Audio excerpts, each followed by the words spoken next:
बिस्मिल्लाहिर्रहमानिर्रहीम अस्सलामु अलैकुम रहमतुल्लाह। आसिफ अली जरदारी इस वक्त मौजूदा हुकूमत नून लीग और शरीफ ख़ानदान और सबसे बढ़कर शहबाज शरीफ के ऊपर इस वक्त शदीद तरीन आग बगोला है।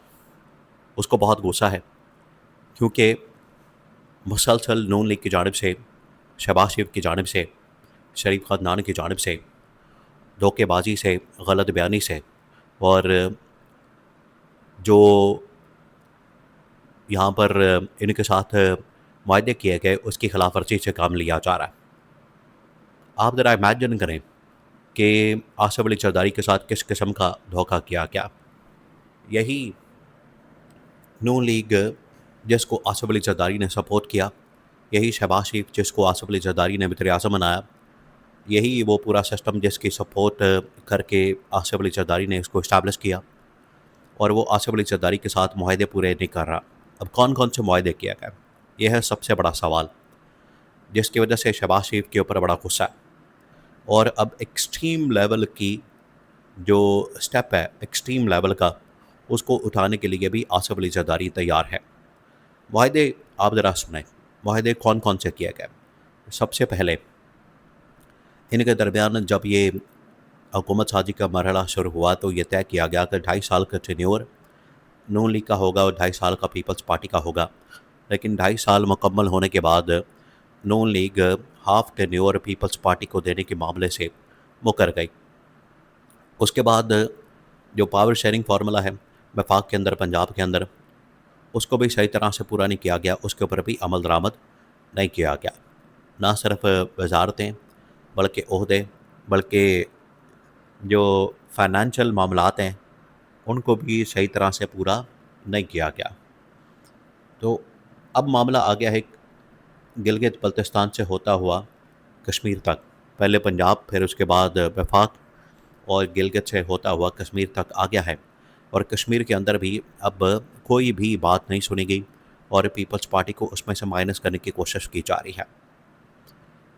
अब जब भी इस तरह का कोई मामला सामने आ जाता है वक्ती तौर पर उसको दबा दिया जाता है, लेकिन इस बार आसिफ अली जरदारी ने कहा कि इनफ इज़ इनफ हो गई है और अब की बार अगर मैंने ये बात सुन ली, अब की बार मैंने ये बर्दाश्त कर लिया, अब की बार अगर इसको अफोर्ड कर लिया गया तो नून लीग फिर हमेशा के लिए बड़ी ताकतवर हो जाएगी, पावरफुल हो जाएगी।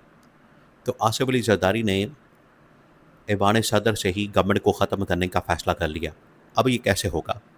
देखिए, सबसे पहले तो जो ऑप्शन है उनको समझना है, उसके बाद जो इस वक्त हालात बन चुके हैं, सिनारियो बन चुका है, उसको समझना है। सिनारियो ये है कि पीपल्स पार्टी का मानना यह है, अब पीपल्स पार्टी के ऊपर जिस तरीके से पै दर पै हमला किया गया है, पहले पीपल्स पार्टी को कहा गया कि ये तो धांधली की पैदावार है, धांधली सदा है, ये धांधली करके आती है, जमहूरियत के साथ इसका कोई ताल्लुक़ नहीं।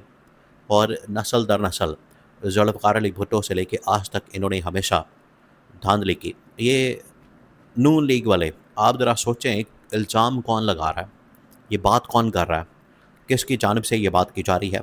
नून लीग की जानिब से। नून लीग ने यह हमला किया पीपल्स पार्टी के ऊपर कि पीपल्स पार्टी हमेशा धांधली करती है, पीपल्स पार्टी की जानिब से हमेशा धांधली की जाती है।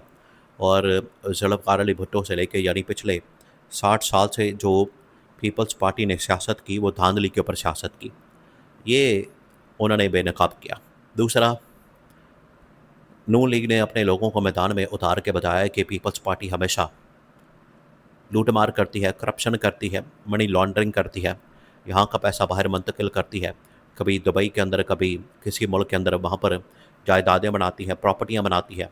ये पैसा लिया जाता है आवाम के नाम के ऊपर और अपने अल्लल्ले तल्लल्ले करने के लिए ख़र्च किया जाता है। उसके बाद नून लीग ने एक सेटलमेंट कर ली, एक अंडरस्टैंडिंग कर ली इस्टेब्लिशमेंट के साथ और पीपल्स पार्टी को आज़ाद कश्मीर से माइनस करके ख़ुद वहाँ पर मैंडेट हासिल कर लिया। तो अब मुकम्मल तौर पर पीपल्स पार्टी को दीवार से लगा दिया गया। सारी करके लाने वाली, बनाने वाली, इस्टेब्लिश करने वाली, हुकूमत बनाने वाली, शहबाज शरीफ को वज़ीर आज़म बनाने वाली, शरीफ ख़ानदान को इस मकाम तक लाने वाली पीपल्स पार्टी के साथ जब ये सलूक किया गया है तो पीपल्स पार्टी ने आगे से रिएक्शन के तौर पर, रद्द-ए-अमल के तौर पर बहुत सख्त किस्म का रद्द-ए-अमल दिया है। और उन्होंने कहा है कि हमारे साथ ये कुछ किया जा रहा है, हमारे साथ जो कुछ ये हो रहा है, इसको हम किसी सूरत बर्दाश्त नहीं कर सकते, अफोर्ड नहीं कर सकते, इसका रिएक्शन आएगा।